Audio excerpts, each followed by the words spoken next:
Hello, you beautiful, magnanimous souls. My name is Michelle, and it's an honor to share in this space with you today. Thank you for this opportunity to allow me to connect and share with you my Mindvalley Made Me video.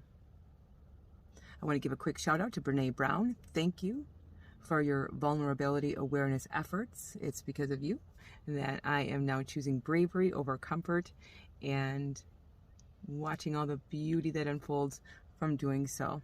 Thank you. So I'm going to share also a transformational testimonial story as well. And before we begin, I will then kind of inquire the question being posed. So what did Mindvalley do for you? What Mindvalley did for me is curate and cultivate a complete mindset to see the truth within limitless perspectives. The story begins about 5 years ago, almost to the day, and this is going to describe to you a profound spiritual awakening experience. I had given birth to a beautiful baby girl, and while in the hospital, I felt all sorts of emotions.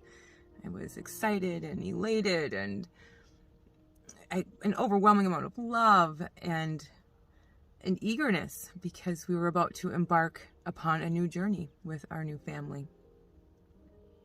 Now, I have spent some time engaging with others that have told their awakening story, and similarly, their story was not much different than mine, than what sparked the initial process was experiencing a very severe hardship or a major trauma.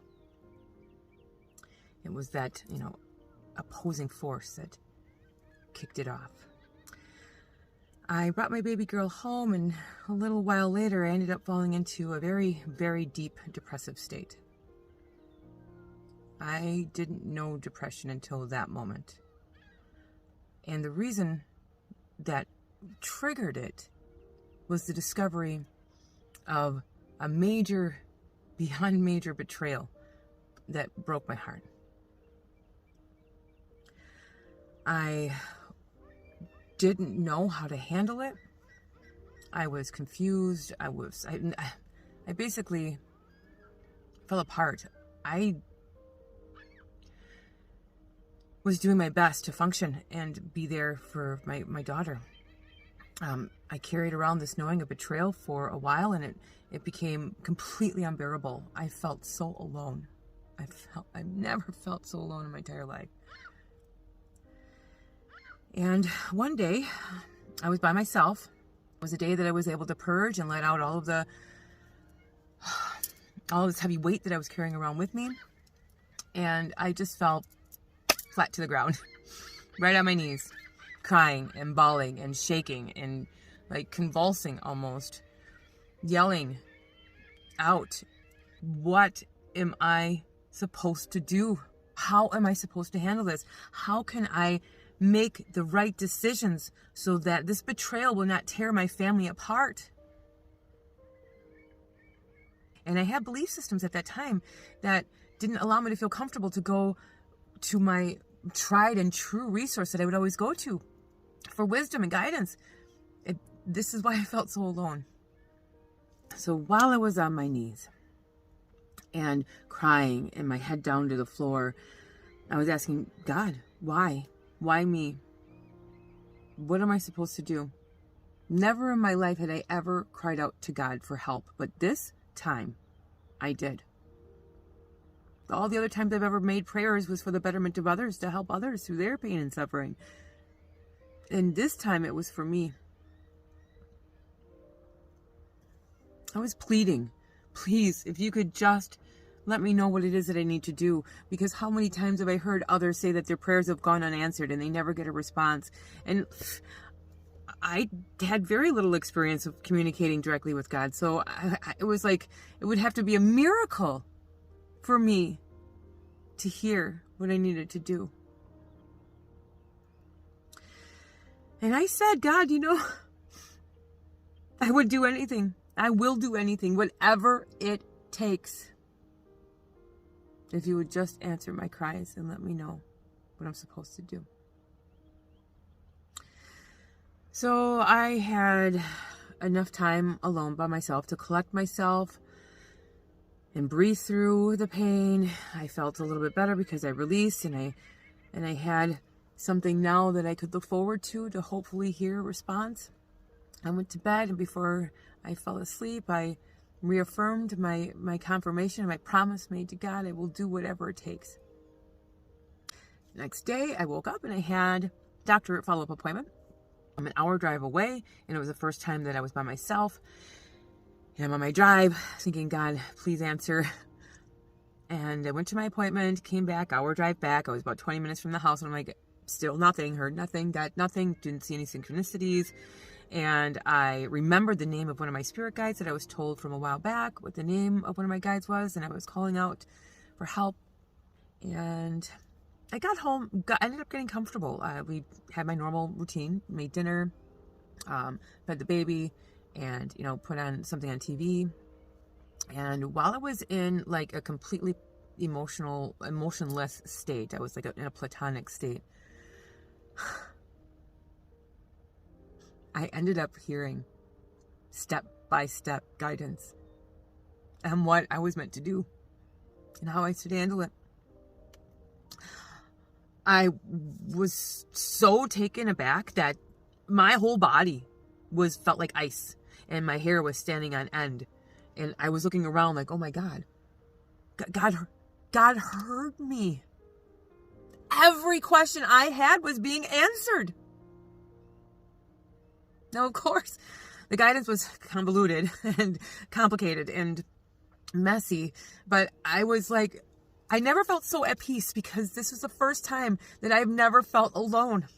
And that's what I call my initial awakening, was to know that we're never alone. So I, started preparing myself mentally, emotionally, physically to receive more guidance. And about 1 week later, after that, I got a call from the HR department at my work, my 6-figure employer that I dedicated 12 years of my time to, stating that my whole entire department's position has been eliminated. And now your only option is to accept a severance package and or reapply if you want to, just like everybody else off the street. So I was like, okay, I'm on maternity leave, and now my one source of security is gone. But it kind of helped in a way because we had plans, lots of plans, that we were going to start a new life in another state. So I thought, okay, maybe this is part of the blessing. This is confirming this is what's supposed to happen. And I found out that was part of the blessing, but not in the way that I thought. Because that was the very first thing that marked the beginning of a major downward spiral. Like, I thought I was in a depressive state before that. Everything fell apart, seemingly. Everything got worse and worse. Everything exited my life. My friends, my family, my job, everything was taken away. Safety, security. And what happened next is beyond tumultuous. Beyond what any normal human being would deem as going through a hard time. The events that took place thereafter, really the kind of events that only would be made for TV. Like a Netflix horror series. Yeah. I went through the worst experiences any human could ever undergo. Now, mind you, I was now prepared with having love and support and guidance from my higher power to know that I'm going to be able to handle this. So there was a span of about 3 to 4 years that I went through an incubation hibernation period. And during that time, simultaneously, I was experiencing intentional malicious attacks over my well-being. And this wasn't once or a few times. It was over and over and over again. But you know what I ended up learning? Was the entire orchestration of all of these evil, malicious attacks against my mental, physical, emotional well-being. It was the exact training grounds that I needed to become and evolve into the most amazing, loving human being that I could have ever imagined.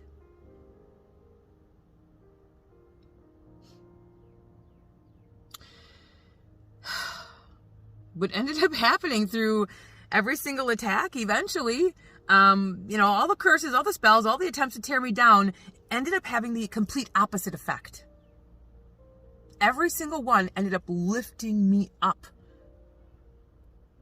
because I was made aware that being a victim was a lie. That whole time, being a victim was a lie. Yes, there was a perpetrator, and I was a recipient of the Perpetrators Act, and yes, all of these could be deemed as, something you could call the authorities on. However, I wasn't guided to utilize the authorities. Not in this case. So, with the help of some extremely powerful angelic spirit tutors that I was blessed to build a relationship with through one of my spiritual mentors, Alicia Power, I reached a level of self-awareness that I quickly became a master at discovering soul growth lessons.